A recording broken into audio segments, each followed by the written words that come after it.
হরে কৃষ্ণ। সেই ভাগবত কথা কিছু বলার চেষ্টা করছি। ভগবান বলছে যে হে মানব, তুমি তোমার সবকিছু আমায় দিয়ে দাও। তোমার তন মন এবং প্রাণ, তোমার শরীর, তোমার মন এবং প্রাণ বা যা কিছু তোমার আছে, এর বদলে আমি আমার তন মন, আমার যা আছে তোমায় দেব। ভগবান বদলা বদলি করতে চাইছে যে তোমারগুলো আমায় দিয়ে দাও, আমারগুলো তোমায় দেব। অর্থাৎ তুমি মেটেরিয়াল জিনিস, মাইক জিনিস সব আমায় দাও, তার বদলে আমি আমার দিব্য জিনিস তোমায় দেব। কত উৎকৃষ্ট সদা, কত মূল্যবান বিনিময়। আমি গন্ধযুক্ত শরীর দেব আর ভগবান দিব্য চিন্ময় শরীর দেবে। আমি নোংরা আমার মনটা দিয়ে দেবো আর ভগবান তাকে শুদ্ধ করে দিব্য বানিয়ে অলৌকিক বানিয়ে দেবে। সব ভগবান করবে, কিন্তু আমি দিচ্ছি না। আমার তো সব জিনিসই নোংরা আর তার সব জিনিসই দিব্য। কিন্তু আমি বলছি তুমি আগে দাও, তারপর আমি দেব। মানুষ তো খুব চালাক, বুদ্ধি আছে, আর এই লড়াই চলছে। তাই আমি কিছুতেই আমার তন মন এসব কিচ্ছু ভগবানকে দিতে রাজি নয়। আমি চাইছি আগে ভগবান আমায় দিক।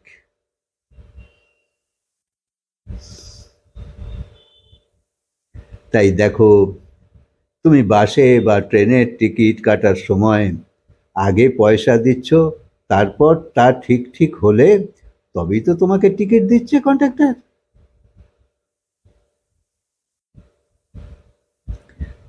তাই পয়সা তোমায় আগে দিতে হচ্ছে। কম দিলে হবে না। ধরো ব্যাংকে পয়সা জমা করছো, তো ছোট্ট জানলা দিয়ে তুমি তোমার টাকা সব ভেতরে ঢুকিয়ে দিচ্ছ। কর্মচারী তা গুনে তবেই তোমায় রিসিট দিচ্ছে। সংসারে এসব কাজে প্রথমে তুমি দিচ্ছ। খুব খেয়াল করো। কিন্তু ভগবানের বেলায় উল্টো। তখন তুমি সব উল্টো বলছো। তাই সংসারে তো যত পয়সা দেবে ততটাই টিকিট তুমি পাবে। 10 টাকা দিলে 10 টাকার টিকিটই তুমি পাবে। আর ভগবানের বেলায় আমি আমার গন্ধ বস্তু দিয়ে দিয়ে, গন্ধযুক্ত সব জিনিস দিয়ে দিয়ে দেব, অথচ তার বদলে সে দিব্য দেবে। কিন্তু আমরা বলছি আগে তুমি কৃপা করো, তারপর আমি দেব। আগে তুমি দর্শন দাও, আনন্দ দাও, জ্ঞান দাও, তারপর আমি ধর্ম করা শুরু করব। তাই সংসারে তো এরকম বলো না যে আগে পাস সার্টিফিকেট দিয়ে দাও, তারপর পরীক্ষা দেব।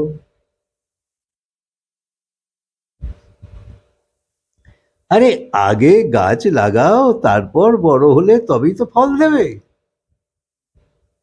তুমি যদি বলো আগেই ফল দাও তারপর গাছ লাগাবো। আসলে আমাদের যে জ্ঞান ইন্দ্রিয় আছে, তা ভগবানের কোনো কাজে লাগবে না। আমাদের যে জ্ঞান ইন্দ্রিয় আছে, এই চোখ, কান, নাক, জিভ, ত্বক, এগুলো জ্ঞান ইন্দ্রিয়, এইগুলো ভগবানের কোনো কাজে লাগবে না। ধরো কোনো ক্ষুধার্তকে তুমি রুটি আর সবজি দিলে, তাহলে তো সে টপ টপ খেয়ে নেবে। কিন্তু যদি গোবর খেতে দাও, তাহলে বলবে এসব আমি কি করে খাবো, এ তো আমার খাবার জিনিস নয়। আমাদের শরীর থেকে রোমে রোমে গন্ধ বেরোচ্ছে, একদিন চান না করলে শরীরে গন্ধ হয়। আর মন তো অনন্ত জন্মের ময়লা, নোংরা। খালি নোংরা আইডিয়া মনে ওঠে, ভগবানের দিকে কখনো মন যেতেই চায় না। কিন্তু আমি আত্মা, আমি তো ভগবানের নিজের অংশ, তাই এর ওপর তো তোমার অধিকার ন্যাচারাল। কিন্তু আমার যে শরীর, তাতে মায়ের গর্ভে 7 মাস বয়সের সময় আত্মা বাইরে থেকে ভেতরে প্রবেশ করে।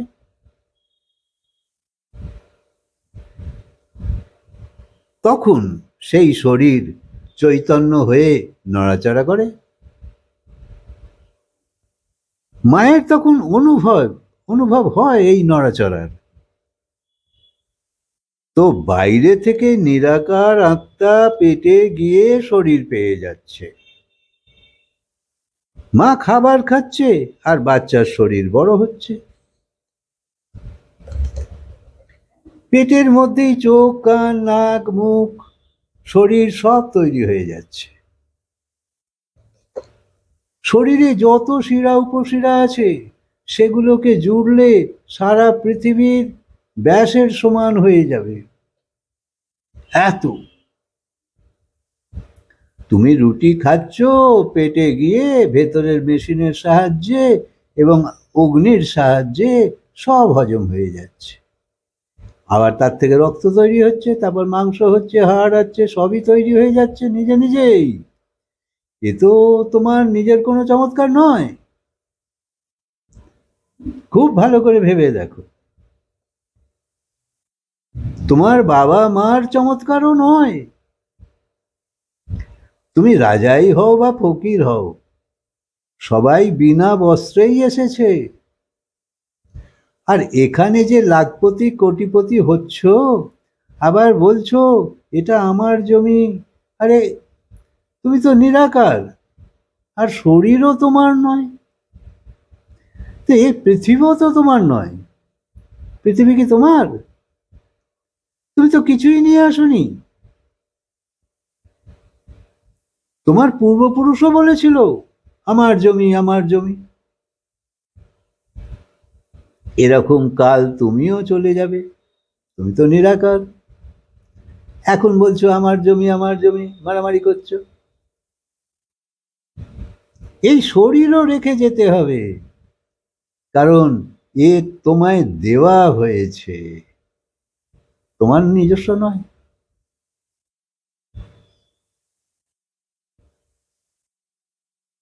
আর ভগবানের ভক্তি আর তাকে প্রাপ্ত করবার জন্যেই এই শরীর দেয়া হয়েছে।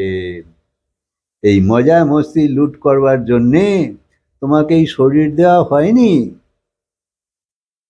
কিন্তু এই একটা অতি সুন্দর শরীরকে সঠিক কর্মে না লাগিয়ে তুমি ভোগ লালসাতে আচ্ছন্ন হয়ে আছো। চাওয়া ছাড়া তোমার জীবনে আর কিছু নেই। টাকা পয়সা, গাড়ি বাড়ি, সম্মান, সম্পদ, সবই তুমি খালি চাও। কিন্তু যতই পাও খালি হাতেই তো যাও। তাই তুমি বলছো ভগবানকে বলতে দাও যে আমি এসব কিছু জানি না,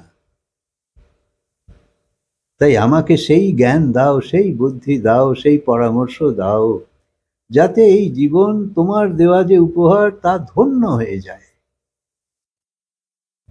আর না হলে এই 84 লক্ষের নির্মম নরক যন্ত্রণা ভোগ করতেই থাকতে হবে আমাদের। তাই ভালো করে ভেবে দেখো, নিজের কর্মই নিজের সমস্ত সমস্যার কারণ। তাই ভগবানের সঙ্গ করো, সৎসঙ্গ করো, সাধুসঙ্গ করো, তোমার জীবন মধুর হয়ে যাবে। হরে কৃষ্ণ। কথা আজকে বিরাম দিই, আবার বলবো।